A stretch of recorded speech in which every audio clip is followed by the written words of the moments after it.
Assalamualaikum warahmatullahi wabarakatuh. Saya Soekardi SPD, calon guru penggerak Angkatan 8 Kabupaten Sidenden Rapang yang bertugas pada UPT SD Negeri 7 Bila. Baiklah, pada kesempatan kali ini kita akan membahas koneksi antar materi dan kesimpulan serta refleksi modul 1.1 tentang pemikiran Ki Hajar Dewantara. Terdapat ada 3 pertanyaan pemantik yang akan kita bahas pada slide selanjutnya. Yang pertama, apa yang Anda percaya tentang murid dan pembelajaran di kelas sebelum Anda mempelajari modul 1.1? Dan yang kedua, apa yang berubah dari pemikiran atau perilaku Anda setelah mempelajari modul ini? Yang ketiga, apa yang dapat segera Anda terapkan lebih baik agar kelas Anda mencerminkan pemikiran Ki Hajar Dewantara? Pertanyaan yang pertama, apa yang Anda percaya tentang murid dan pembelajaran di kelas sebelum Anda mempelajari modul 1.1? Jadi yang pertama, sebelum saya mempelajari modul 1.1 yaitu pembelajaran berpusat pada guru, yaitu teacher centered. Atau begini, saya merasa sebagai guru bahwa sumber pengetahuan itu berasal dari guru, dan guru bertugas untuk mentransfer semua ilmu yang dimiliki kepada murid-muridnya.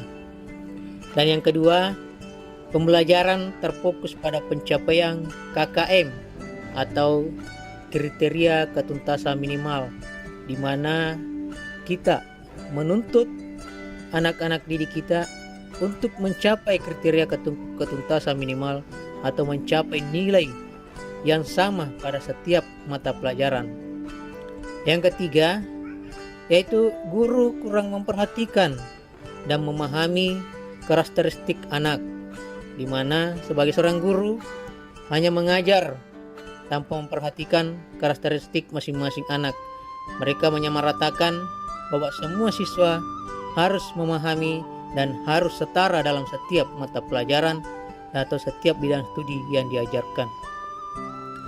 Yang keempat, siswa kurang aktif dan kurang termotivasi dalam belajar, karena di sini siswa hanya duduk, diam, dan mencatat apa yang diperintahkan oleh guru dan menerima instruksi dari guru bahwa pelajari ini, tulis ini, maka siswa hanya pasif dan duduk di dalam kelas.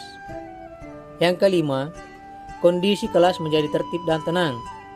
Jadi di sini kelas itu menjadi hening karena tidak adanya interaksi antar siswa dan antar guru dengan siswa dalam mengemukakan pendapat masing-masing atau berpendapat tentang materi pelajaran yang dipelajari. Siswa yang memahami materi adalah siswa yang fokus pada guru.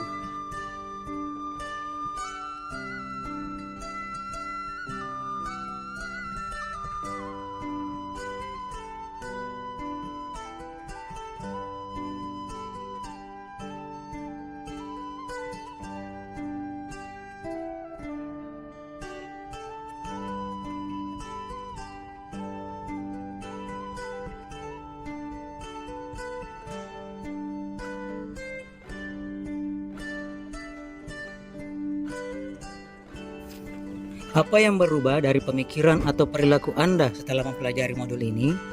Yang pertama yang merubah pemikiran saya sebagai guru, yaitu guru bukanlah satu-satunya sumber belajar, melainkan lingkungan alam sekitar kita adalah salah satu sumber belajar yang ada. Yang kedua, pembelajaran berpusat pada anak atau student center, di mana di dalam proses belajar mengajar, anaklah sebagai pusat pembelajaran sehingga menciptakan pembelajaran yang menyenangkan. Yang ketiga, memahami setiap karakteristik anak. Jadi kita harus memahami setiap karakteristik anak dalam proses belajar mengajar sehingga tercapainya pembelajaran yang menyenangkan. Yang merubah perilaku saya yang pertama, yaitu saya mengemas pembelajaran menjadi lebih menarik sehingga siswa aktif dan termotivasi dalam belajar. Yang kedua, memberikan kebebasan kepada anak dalam belajar sesuai dengan minat, bakat, dan kreativitasnya. Yang ketiga, mencermati dan memahami bakat dan karakteristik anak menuntun sesuai kodratnya. Kita menuntun anak mencapai cita-citanya. Yang ketiga, apa yang dapat segera Anda terapkan lebih baik agar kelas Anda mencernihkan pemikiran Ki Hajar Dewantara? Yang pertama, merancang pembelajaran yang interaktif dan menyenangkan. Yang kedua, menerapkan pembelajaran berbasis kearifan lokal dan budaya setempat. Yang ketiga, menerapkan konsep merdeka belajar. Yang keempat, pembelajaran yang mengutamakan aspek budi pekerti. Dan yang kelima, pembelajaran yang sesuai dengan kodrat alam dan kodrat zaman. Yang keenam, mengintegrasikan permainan dalam pembelajaran sehingga anak ini lebih senang dalam belajar karena dunia anak adalah dunia bermain. Yang ketujuh, menerapkan sistem AMONG, pendidikan yang menuntun bukan menuntut. Sebagai pendidik atau sebagai guru, sebagai pengajar, kita hanya menuntun anak menuju keselamatan dan kebahagiaan. Sebagai kesimpulan, pendidikan adalah menuntun anak sesuai dengan minat dan bakatnya.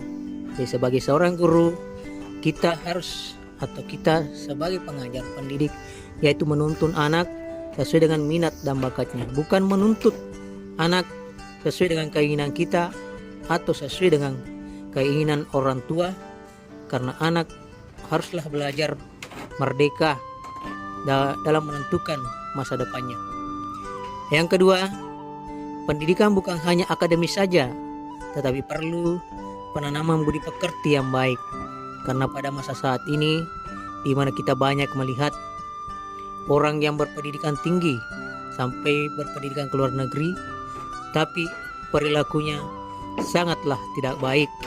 Contoh yaitu para pejabat yang korupsi. Yang ketiga, pendidikan sejatinya menghamba pada anak atau berpusat pada anak untuk mengantarkan anak mencapai keselamatan dan kebahagiaan. Dan itu merupakan tujuan pendidikan berdasarkan filosofi pemikiran Ki Hajar Dewantara. Sekian dan terima kasih. Saya Sukardi SPD, calon guru penggerak Angkatan 8 Kabupaten Sideden Rapang. Assalamualaikum warahmatullahi wabarakatuh.